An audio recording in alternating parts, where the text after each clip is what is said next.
Welcome back to Your Critter Training.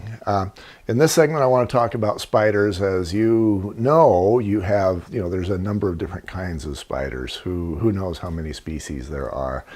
But really, there's only about 4 different kinds of spiders that you and I need to be concerned about as home inspectors and realtors. And we're going to go over those in this segment.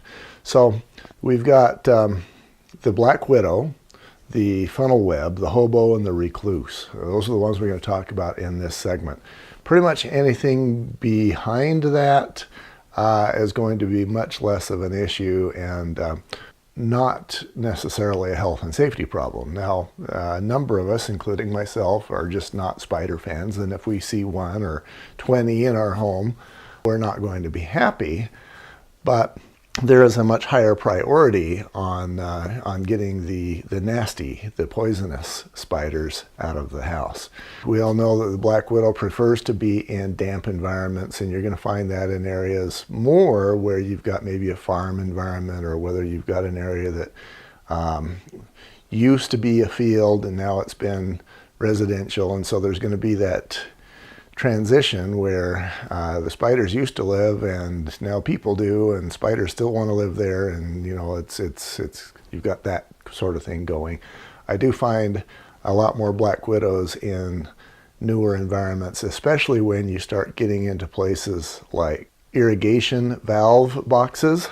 You just don't stick your hand down there blindly before you check it out carefully, and in many cases much better off doing so with a thick glove before you start pushing your hand down there to turn valves. That's just crazy, because the black widow bite is a nasty one and it will send you to the hospital.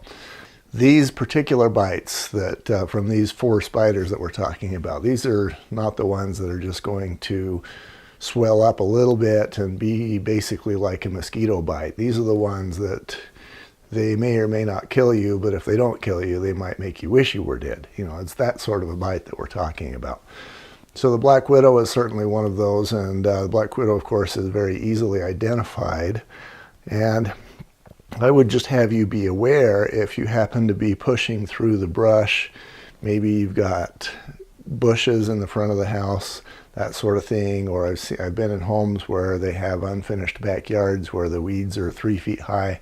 If you're pushing through those sorts of areas, I'd like you to be aware that there can be spiders that are not happy that you're there, and you might get bitten. Maybe if you're in an area stomping around through ivy on the ground or whatever sort of ground cover, especially if you're maybe stomping around using open-toed shoes, maybe flip-flops or whatever, you are putting yourself at risk of being bitten and spending, some time in the hospital. Besides the black widow, we've got the funnel web spider. Now, this is a spider that it's also known as the grass spider. He usually builds his web to kind of look like a tornado or a funnel, if you will. And I see them most in basements. They are poor climbers. And that's the difference between a funnel web and a wolf spider. Wolf spider is not really that much of a problem, and the wolf spider can climb. So if you basically see a spider that looks like it might be the funnel web, but it's on the wall of the 2nd story, either you don't have a funnel web and it's a wolf, which is less of a problem, or if it is a funnel web, you've got a huge infestation and you need to take action immediately, because normally your funnel web spiders are going to be in the basement down on lower levels, because they are, like I say, poor climbers. The funnel web is very athletic, and it's got a vicious bite. You'll have chunks of skin fall off potentially. And so that is not a spider that you want to allow to stay in the house once you're aware of it. Athletic means that it can move quickly. It doesn't mean that it can climb walls, because it can't. That is the domain of the wolf spider. Now you've got the recluse, also known as the brown recluse. That is in particular parts of the United States. You've got the research that I have shows it from Iowa to Nebraska, from New Mexico to Arizona, and you've got pockets elsewhere. So southern Utah, for example, you get the extreme southeast and southwest, and you can have the recluse down there. And then of course all the research will also say that you get pockets here and there. Maybe somebody locked one up in his suitcase and he brought it up to Boise or, to Cincinnati or wherever. So you can have little pockets, but generally it's going to be those states where you have the recluse. Then I mentioned you've got the hobo, which is less dangerous. It can bite, and of course if you've got a baby in a crib and you've got the crib might have a cloth skirt that touches the ground all the way around, and maybe you get 100 hobo spiders that come up and bite that baby's not going to be in good shape. So one of the things we can do as a matter of protecting ourselves is to keep the bed sheets and the skirts off the floor, especially if there's any sort of a spider problem. And then, if you got, for example, the tarantula.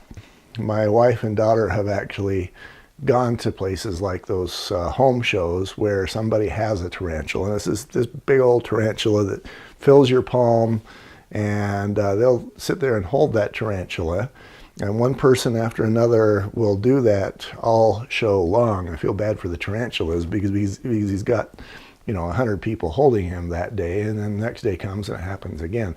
But the other spiders are much less of an issue, and yes, if you surprise them, or if you're bugging them, or if you're stomping through their home, they will bite. Usually it's a defensive bite, and it's going to be much less of an issue than, for example, if you get a black widow bite. In my bucket of stories, I do know a guy. I was doing an inspection for him, and he was puttering around the house before I did the inspection. He was actually the seller, putting things together, and he said he was moving wood, etc. And part of what he was doing is he got bit on the knee by a black widow. And he knew it at the time, but he had things to do, so he just kept doing what he needed to do. And I was able to talk to him after the fact. It was about a week after the fact, and he told me that he had big trouble on his knee and that he hospitalized himself later, and there was some serious question as to whether he was going to lose his leg or not. So this is the level of respect you've got to pay to these three spiders, because the hobo, like I say, is less dangerous. Next segment, we're going to talk about how to protect ourselves from spiders and how to recognize what spiders mean as far as related issues.